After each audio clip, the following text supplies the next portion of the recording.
Series కిచెన్కి స్వాగతం. ఈరోజు సిరీస్ కిచెన్లో పెసర మొలకలు ఎలా తయారు చేసుకోవాలో చూద్దాం.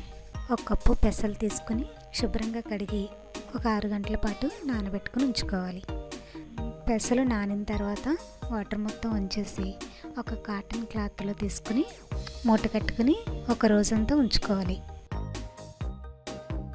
ఒక 24 గంటల తర్వాత చూడండి, కాటన్ క్లాత్లోంచి మొలకలు ఈ విధంగా వస్తాయి. ఇలా వస్తే మొలకలు రెడీ అయినట్టు. దీన్ని ఒక బౌల్లోకి తీసుకుని సర్వ్ చేసుకోండి. మరిన్ని వీడియోస్ కోసం సిరీస్ కిచెన్ని సబ్స్క్రైబ్ కాగలరు. ధన్యవాదములు.